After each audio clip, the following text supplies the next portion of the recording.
What if I told you that this is not Satella and it was more than a kiss? Or that there is a legit reason why Beatrice refers to Puck as her brother?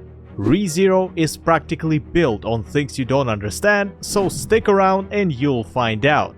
Hello comrade, my name is Mahis. Come, get yourself a beverage and sit down with me. We got some big braining to do.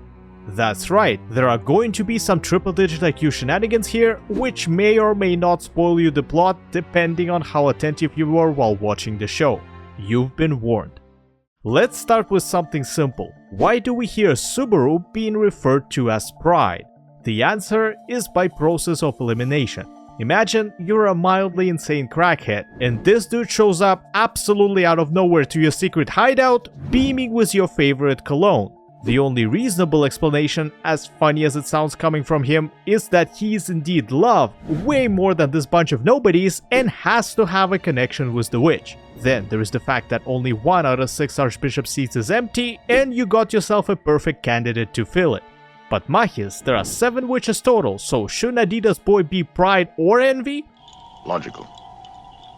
Flawlessly logical. Except for the fact that Satella, even though sealed, is very much alive and therefore still has the witch factor in her possession.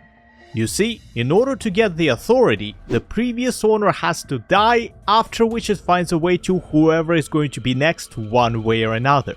Betelgeuse got it by directly ingesting it, while Subaru got it right after the former was forcibly expired. The caveat is the compatibility, which can fuck you up real good in case something does not up. Moreover, the ability that you get varies from host to host depending on their sin/deepest desire. So, realistically, there is no way to tell if somebody has it until they have shown it. And that's why Mr. Tight Pants uses Witch's Scent in combination with the knowledge of Envy's factor being unobtainable as means of identifying a Pride Bishop. Also, just in case you wonder, one needs to have the corresponding authority plus be a member of the clan in order to get that title, so Barosu is not Pride.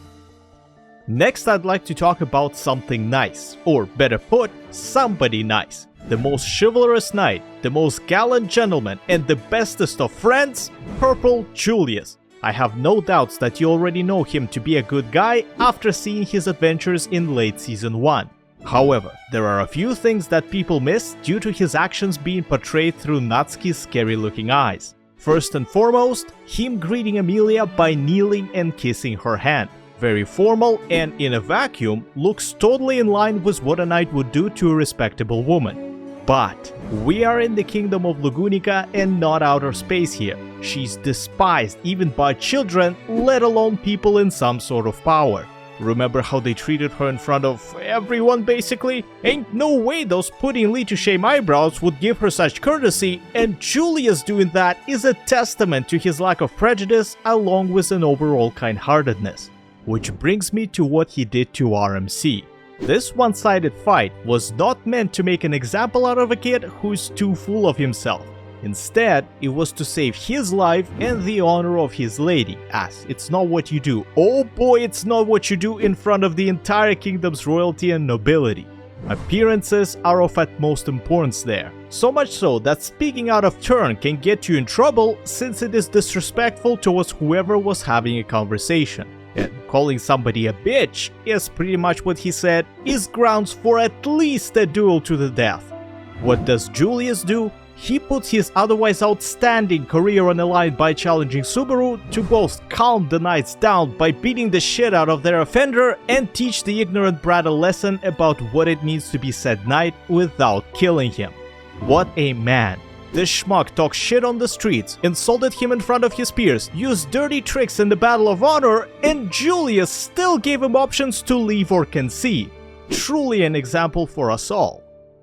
Now it's time to descend into darkness because we can't have a ReZero video without some messed up stuff. Season 2 did a good job at giving us a definition of insanity and ways to get there, yet one of them managed to confuse even the brightest bulbs out there, me included. During one of the failed loops where that person got kakashi'd by Elsa, he gets to meet Emilia, who has spent some time butting heads with the trials, only to be greeted by some big yandere energy. Yuki. That wasn't Satella. This was. And what he encountered in the tomb was pretty much a reflection of himself from episode 18. She totally lost her marbles, and there were two reasons for that, mirroring what happened in the first season. Number one, the feeling of abandonment. Even though Subaru wrote her a letter, it doesn't seem like she got it, likely stolen by Garf or one of Ryuzu's, and felt like he just ran away being fed up with her. Number two is trying to pass the trials over and over again without getting closer to completion, which resulted in her losing hope just like our boy did. With nothing working out any longer, Millie came to a conclusion that Subaru is the only thing she needs, as everything seems to go well when he's around. And once he came back, she went full Yuno Gasai on his ass. Although, that's somehow not the worst part. Later in the show, we learn that this silver-haired fairy has no fucking clue how the babies are made, thanks to her only parental figure wanting to preserve her innocence and telling her that, essentially, kissing is the highest form of expressing love. Not that it's incorrect per se, but the very last scene from episode 36 suddenly becomes quite disturbing. Emilia French kissed Subaru's lifeless body while believing this is how you get kids. Do with that information whatever you like. Before we get to the actual Gigabrain endeavors, I want to take a minute to discuss something very few people realize and even fewer speak of: the structure and production of this delightful anime. Yes, there are a few things missed here and there, some parts have been altered, and the plot delivery methods may vary. But let's be honest, adapting a light novel, or any book for that matter with 100% accuracy, is impossible by default. When you read, your imagination puts the story together in the way that you interpret it, which may be different from how the producer sees it. Hell, Lord of the Rings trilogy had entire characters cut out, and it's still regarded as one of the best adaptations ever. The point is, the studio behind the anime went above and beyond to give us the most amount of story possible with what they had to work with. The budget is unfortunately limited, yet they still did something I've never seen done before. First, they never recapped the previous episodes. Second, they used the entirety of the runtime by frequently not playing openings or endings. And thirdly, they paid the TV station for their commercial time to make sure we get the most out of our beloved story. I shit you not, the last half of the second season has only 29-minute long episodes, which means that they have literally compromised their revenues so we can get more. Bravo, White Fox. If this is not love, I don't know what is. Finally, it's time to get into some Sherlock Holmes shit. Although, I'm scared to proceed because I feel like I hyped it up too much when it's just some observations put together. Puck is in fact Beiko's brother, and their parent is none other than Echidna. The key to this realization lies in the Frozen Bond OVA, the movie that a lot of fans overlook, and rightfully so. It tells us about the life of Lee and Fluffball before they joined Roswell's domain, as well as drops a lot of hints towards various plotlines, one of which is located in the very beginning, a set of rules if you will, depicted through a cryptic text.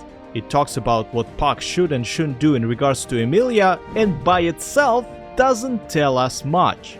But if we carefully watch season 2 and pick up that Echidna's words are sometimes written in the same exact style, we can make a calculated guess that she is the one who gave Puck those rules.